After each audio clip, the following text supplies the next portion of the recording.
매일 밤 11시 위층 러닝머신 소리. 안녕하세요, 버딩미. 당신이 판사라면 입니다. 오늘은 아마 많은 분들이 한 번쯤 겪어봤거나 옆집에서 들어봤을 법한 이야기를 가져왔어요. 층간소음, 그 중에서도 밤 11시에 울리는 러닝머신 소리. 1년 넘게 참고 또 참았던 한 가족이 결국 법정까지 가게 된 사건인데요. 여러분이라면 위층 이웃의 운동할 권리와 아래층 가족의 잠잘 권리, 어느 쪽 손을 들어주시겠습니까? 42살 김현수 씨가 처음 관리사무소에 전화를 건 건 2021년 3월 15일 밤 11시 20분이었습니다. 천장에서 규칙적으로 울려오는 쿵쾅거림이 30분째 계속되고 있었거든요. 그런데 전화기 너머엔 자동응답기만 돌아가고 있었어요. 관리사무소 직원은 이미 퇴근한 뒤였죠. 소음은 자정이 넘어서야 겨우 멈췄습니다.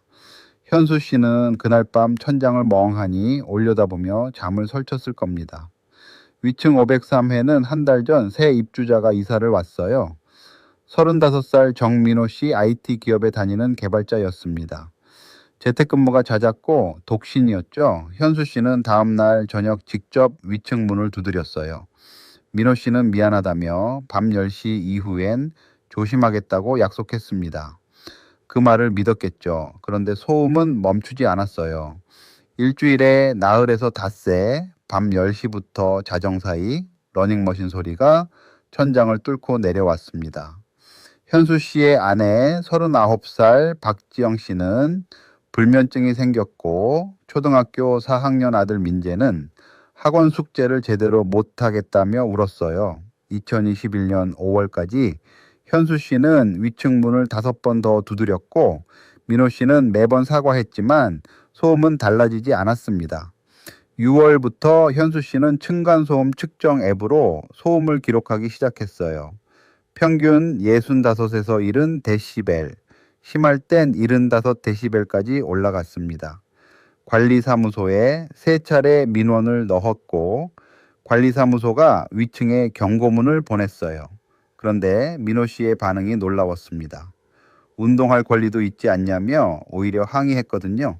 9월 지영 씨가 신경정신과를 찾았습니다. 불면증과 우울증 초기 증상이었어요. 현수 씨도 만성 피로와 두통으로 내과를 방문했고 아들 민재의 학교 성적은 눈에 띄게 떨어졌습니다. 10월 12일 전문 측정 기관이 사흘간 측정을 진행했어요. 결과는 명확했습니다. 야간 기준치인 58데시벨을 1시간가량 지속적으로 초과하고 있었죠. 현수 씨는 그 보고서를 들고 마지막으로 위층 문을 두드렸어요. 민호 씨는 문을 반쯤만 열고 말했습니다. 측정 기준이 너무 까다롭다. 본인은 조용히 사는 편이다. 현수 씨는 그날 바로 변호사를 찾았습니다. 2021년 11월 현수 씨는 민호 씨를 상대로 1,500만 원의 손해배상 소송을 제기했습니다. 지영 씨 치료비 120만 원, 본인 치료비 80만 원, 아들 학원비 추가 지출 50만 원, 그리고 가족 전체의 정신적 피해에 대한 위자료였어요. 민호 씨는 변호사도 선임하지 않고 직접 답변서를 제출했습니다. 자, 이 사건의 핵심은 바로 이겁니다. 공동주택에서 개인의 운동할 권리와 이웃의 평온하게 살 권리가 충돌할 때 법은 어느 쪽을 더 보호해야 하느냐는 거예요. 단순히 시끄럽다, 조용히 해달라의 문제가 아닙니다. 소음 때문에 실제로 병원까지 가게 됐다면 그 피해를 누가 어떻게 책임져야 하는가, 그리고 고의가 아닌 일상적 행동이라도 타인에게 손해를 끼치면 배상해야 하느냐. 이게 이 사건이 우리 모두에게 던지는 질문입니다. 원고 현수 씨 입장부터 들어볼게요. 환경부 공식 측정에서 야간 기준치를 초과한다는 게 객관적으로 확인됐습니다. 1년 4개월 312일의 소음이었어요. 가족 전체가 의학적 치료를 받아야 했고 아이 성적까지 떨어졌죠. 수차례 요청했고 관리사무소 경고도 있었는데 행동이 바뀌지 않았습니다. 공동주택에서 이웃을 배려하는 건 선택이 아니라 법적 의무라는 게 현수 씨의 주장이에요. 개인의 운동 권리보다 이웃의 수면권과 건강권이 우선되어야 한다는 거죠. 반면 민호 씨 입장도 들어봐야 공평하겠죠. 그는 일부러 시끄럽게 한 게 아니라고 주장합니다. 방금 매트도 깔았고 최대한 조심했다는 거예요. 낮엔 회사에 있고 저녁 7시에서 8시는 저녁 식사 시간이라 10시 이후가 유일한 운동 시간이었다고요.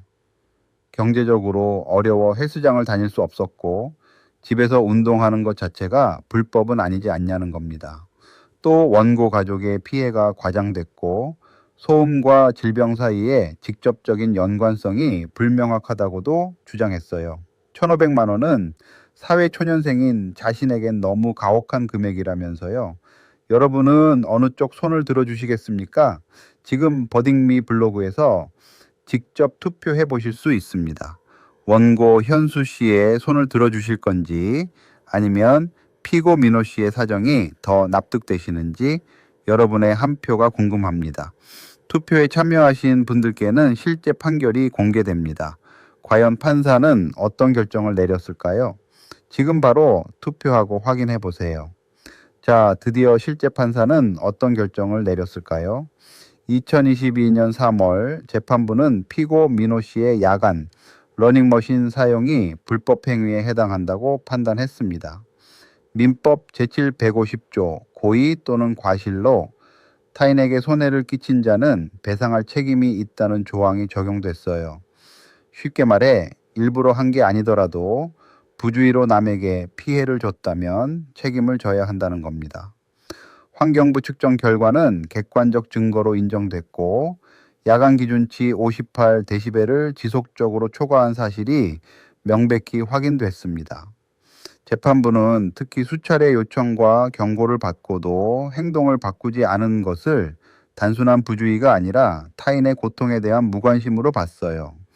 민호 씨가 경제적으로 어렵다는 주장에 대해서도 헬스장을 못 간다면 아침이나 주말 낮 시간에 운동하는 대안이 있었다고 일축했습니다. 최종 판결은 원고 일부 승소, 의료비 200만 원과 위자료 600만 원, 합계 800만 원을 지급하라는 결론이었습니다. 청구액 1,500만 원보다는 적지만 아들의 성적 하락은 다른 요인도 있을 수 있다며 제한적으로만 인정한 결과였어요. 판결 확정일로부터 열나흘 안에 지급하라는 명령도 함께였죠. 이 판례가 우리에게 주는 교훈은 정말 명확합니다. 첫째, 층간소음 피해를 입고 있다면 반드시 기록을 남기세요. 날짜, 시간, 데시벨 수치, 관리사무소 민원 접수 기록, 의료 기록까지 체계적으로 모아두는 게 나중에 결정적인 증거가 됩니다. 둘째, 환경부 층간소음 이웃사회센터에 공식 측정을 신청하실 수 있어요. 개인 앱보다 훨씬 신뢰도가 높은 자료가 됩니다.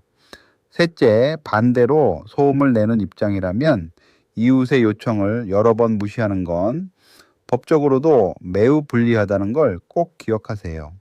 소음 방지 매트나 운동 시간 조정 같은 노력을 실제로 그리고 빠르게 보여주는 게 중요합니다. 알아두면 반드시 도움이 됩니다. 당신이라면 어떤 판결을 내리셨을까요? 800만 원이 적절했다고 생각하시나요? 아니면 더 많이 혹은 더 적게 판단하셨을 것 같으신가요? 버딩미는 매주 실제 판례를 여러분과 함께 고민합니다. 구독과 공유로 더 많은 분들이 법을 가깝게 느낄 수 있도록 도와주세요. 다음 판례에서 만나요.